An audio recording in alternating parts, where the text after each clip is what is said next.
కూడా సింహాసనమై కూర్చొని ఉన్న గణపతిగా మనకు దర్శనమిస్తాడు.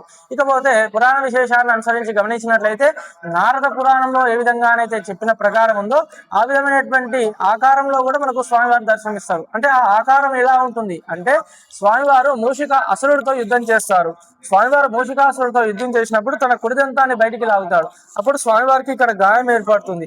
ఈ తీసిన దంతాన్ని స్వామివారు మూషికాసురుడి మీద విసిరినప్పుడు మూషికాసురుడు స్వామివారి చెంతన చేరుతాడు. ఆ అసురుడు మూషిక వాహనంగా మారి నీ సేవ చేసుకుంటానని చెప్తే అప్పుడు స్వామివారు ఒక సింహాసనం మీద కూర్చొని, ఇక్కడ ఈ గణపతి కూర్చున్న భంగిమలో ఉంటాడు. ఒక సింహాసనం మీద కూర్చొని కాలు మీద చేయి వేసుకొని కూర్చున్న సుఖాసనంలో కనిపిస్తుంటాడు. అలాగే మీరు గమనించినట్లయితే స్వామివారు తూర్పు ముఖంగా కూర్చుంటే చూపు ఈశాన్యం వైపు ఉంటుంది. ఈశాన్యం కైలాస స్థానం అని చెప్తారు. అలాంటి ఈశాన్యంలో ఉన్నటువంటి తన తల్లిదండ్రులతోటి యుద్ధం ముగిసింది, నేను కోరిన కోరికలు నెరవేరుస్తానంటూ స్వామివారు అభయమిస్తారు. అలాంటి దివ్య భవ్యమైనటువంటి విశేషం కలిగినటువంటి మూర్తే మన కాజీపేటలో స్వయంభూ శ్రీ శ్వేతార్కముల గణపతిని మనం దర్శనం చేసుకోవచ్చు. కాకపోతే స్వామివారి అవయవాలు చూద్దాం. మనం చూసినట్లయితే స్వామివారికి ఇక్కడ ఒక కన్ను ఉంటుంది, ఇక్కడ మరొక కన్ను ఉంటుంది. ఇవి రెండు కళ్ళు. ఇది నుదురు భాగము, ఇది తొండము, ఇది ఒక దంతము, ఇది మరొక దంతము, ఇది ఒక చెయ్యి, ఇది మో చెయ్యి, ఇది మరొక చెయ్యి, ఇది ఇక్కడ మో చెయ్యి, ఇది మోకాలు, ఇదంతా కూడా కాలు. కాలు మీద చేయి వేసుకొని ఉన్నారు. ఇది ఒక చెయ్యి అని చెప్పాను కదా, ఈ చేతిలో ఇక్కడ ఉండ్రాయి ఉంటుంది. ఇది మరొక చెయ్యి, ఈ చేతిలో ఇక్కడ ఉండ్రాయి ఉంటుంది. ఇది మరొక చెయ్యి, ఇక్కడ ఉండ్రాయి ఉంటుంది. ఇదంతా కూడా కాలు, ఇది పాదము. ఇది మూషికము అంటే ఎలుక తల భాగము, ఎలుక వీపు భాగము. ఇది ఎలుక తోక, ఎలుక కాలు, ఇక్కడ మరొక కాలు, ఇక్కడ మరొక కాలు ఉంటుంది. ఇది దిండు తల్పము. ఇదంతా కూడా సింహాసనము.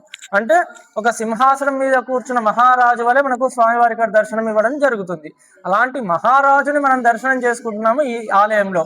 మీరు చూసినట్లయితే ఈ శ్వేతార్కముల గణపతి స్వామి వారికి 18 కిలోల వెండితోటి స్వామివారికి వెండి కవచ ధారణ చేసి గానాపత్య యోగ పట్టాభిషేకం చేయడం కూడా మీరు ఇక్కడ గమనించవచ్చు. అంటే ఒక మహారాజులా ఉండేటువంటి ఆ మహాగణపతిని నిత్యం ఇక్కడ పట్టాభిషేక రూపకంలో మనం దర్శనం చేసుకోవచ్చు. ఈ నిజ రూపం అనేటువంటిది ఆ కవచం లోపల ఉంటుంది.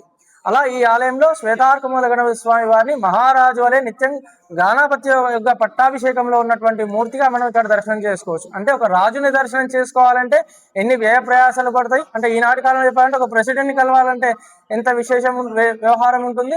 అలా ఈ గణపతి ఇక్కడ మనకు ఆదౌ పూజ్యోగనాథ అన్నట్టుగా మన కోరికలు తీర్చడానికి స్వయంభూగా ఉద్భవించి ఇక్కడ నిత్యం గానాపత్య యోగ పట్టాభిషేకంలో ఒక మహారాజులాగా మన కోరికలు తీర్చడానికి ఇక్కడ ప్రసన్నుడై స్వామివారి సుఖాసనుడై కూర్చొని ఉన్నాడు.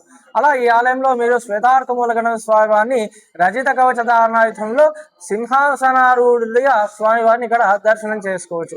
ఇకపోతే ఈ ఆలయంలో మీరు చూసినట్లయితే పూర్తిగా 29 దేవతామూర్తులు శ్వేతార్కమూల గణపతి స్వామివారి